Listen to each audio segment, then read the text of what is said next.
Hello बच्चों, let's read the question. The question says, in Young's double slit experiment, the separation between the slits is equal to 2.0 mm, the wavelength of the light is equal to 600 nanometer, and the distance of the screen from the slits is equal to 2.0 meter. If the intensity at the center of the central maximum is 0.20 Weber per meter square, what will be the intensity at a point 0.5 centimeter away from the center along the width of the fringe? So question में बोला कि young double slit experiment में जो separation है between slits वो हमें given है, wavelength of the light हमें गिवन है जो कि यूज़ की जा रही है, और डिस्टेंस बिटवीन स्क्रीन और स्लिट हमें गिवन है, ठीक है। और हमें बोला कि जो सेंट्रल मैक्सिमम बन रहा है उसकी इंटेंसिटी कितनी है, 0.20 वेबर पर मीटर स्क्वायर। तो कह रहा है कि अगर सेंट्रल मैक्सिमा से 0.5 सेंटीमीटर के डिस्टेंस पर हमें जो हमें फ्रिंज बन रही है उसकी विड्थ बतानी है कितनी होगी। तो सॉल्व करते इस प्रॉब्लम को, पहले नोट डाउन करते हैं की पॉइंट। तो यहाँ पर इंटेंसिटी के बारे में पूछा जा रहा है। तो intensity at a point x from the central maxima where phase difference is phi is given as I is equal to I naught cos square 5/2, ठीक है। ये हमारा इंटेंसिटी होता है at point x from the central maxima, और ये phi हमारा phase difference है। तो इस फॉर्मूले की हम हेल्प लेंगे, ठीक है। तो यहाँ पर हमें क्या क्या डेटा गिवन है वो नोट डाउन करते हैं। तो पहले हमें यहाँ पर देख रखा है कि जो सेपरेशन बिटवीन स्लिट्स है जिसको हम स्मॉल डी से डिनोट करते हैं, ये स्मॉल डी कितना है 2.0 mm है, और हमें वेवलेंथ ऑफ द लाइट दे रखा है that is lambda is equal to 600 nanometre, और यहाँ पर जो distance of the screen from the slit दे रखा हुआ है 2 metre that is capital D, ये है 2.0 मीटर, ठीक है। और यहाँ पर इंटेंसिटी के बारे में बोल रहा है कि सेंट्रल पॉइंट पर जो इंटेंसिटी मिल रही है हमें, सेंट्रल मैक्सिमा जिसको बोल रहे हैं, वो है कितना, I naught is equal to 0.20 weber per metre square. तो हमें बोल रहा है कि at point 0.5 centimetre away from the central हमें बताना है कि फ्रिंज विड्थ कितनी होगी। तो जो हमें एक्स यहाँ पर गिवन है वो कितना है, 0.5 सेंटीमीटर गिवन है, ठीक है। 0.5 सेंटीमीटर मतलब ये 5 mm हमको गिवन है। तो हमें इस डिस्टेंस पर बताना है कि जो इंटेंसिटी बनेगी लाइट की फ्रिंज की वो कितनी होगी, ठीक। तो सॉल्व करेंगे इसको।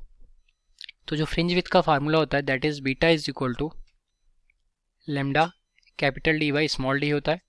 यहाँ पर वैल्यूज हम डालते हैं। लेमडा की वैल्यू है 600 नैनोमीटर, ठीक है। तो इसको मीटर में कन्वर्ट करेंगे तो 10⁻⁻9 हो जाएगा, इंटू कैपिटल डी है कितना 2.0 मीटर, डिवाइडेड बाई डी कितना है हमारा यहाँ पर 2.0 mm। तो इसको मीटर में कन्वर्ट करेंगे तो 2 इंटू 10⁻³ मीटर हो जाएगा। अब इस सॉल्व करने के बाद जो वैल्यू हमारी यहाँ से निकल करके आएगी बीटा की, हो जाएगी 0.6 मिलीमीटर, ये हमारा बीटा हो गया। तो अब हमें x डिस्टेंस पर फेज डिफरेंस को निकालना है क्या होगा। तो phase difference phi is equal to होता है डिस्टेंस x, ये हो जाएगा हमारा 2π बीटा और इंटू x, ये होता है हमारा फेज डिफरेंस का फार्मूला एट डिस्टेंस x। तो यहाँ पर 2π डिवाइडेड बाई बीटा हमारा कितना है 0.6 mm है, और x हमारा किस में है, x हमारा 5 mm दे रखा है जिसको 5 mm डालते हैं, ठीक। तो इसको सॉल्व करेंगे हम। तो यहाँ से सॉल्व करने के बाद ये हमारा निकल करके आ जाएगा 50 डिवाइडेड बाई 3π। इसको हम लिख सकते हैं 16π प्लस 2π/3। तो ये हमारा फेज डिफरेंस निकल करके आ गया। अब हमें इंटेंसिटी बतानी है कि इस फेज डिफरेंस के लिए कितना होगा, ठीक। तो जो इंटेंसिटी होता है हमारा ये फार्मूला जो अभी हमने यहाँ पर नोट डाउन किया था, इसमें हम फाई की वैल्यू डाल देंगे।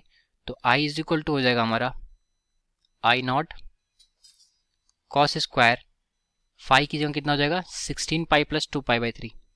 तो 16π प्लस 2π डिवाइडेड 2π/3 है ये। तो हमारा जो बाई 3 है वो 2π के जस्ट नीचे आएगा, तो 2π/3 हो गया, और ये होल डिवाइडेड बाई कितने हो जाएगा 2, ठीक। अब इसको हम सॉल्व करेंगे हम। तो यहाँ से हमारा आई नॉट कॉस स्क्वायर π/3 आ जाएगा, और कॉस π/3 की वैल्यू कितनी होती है 1/2 होती है। तो कॉस स्क्वायर π/3 की वैल्यू कितनी हो जाएगी 1/4 हो जाएगी। तो ये हो जाएगा हमारा यहाँ से आई नॉट डिवाइडेड बाई 4, ठीक। आई की वैल्यू हमें गिवन है दैट इज आई नॉट की वैल्यू हमें यहाँ पर कितनी गिवन है 0.2 वेबर पर मीटर स्क्वायर। तो आई नॉट की जगह पर हम आई नॉट की वैल्यू डाल देंगे, therefore I is equal to हो जाएगा हमारा 0.20 डिवाइडेड बाई 4।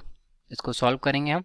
तो यहाँ से जो वैल्यू निकल करके आई है आई की, जो कि इंटेंसिटी एट पॉइंट x है, हो जाएगा 0.05 वेबर पर मीटर स्क्वायर, ठीक है।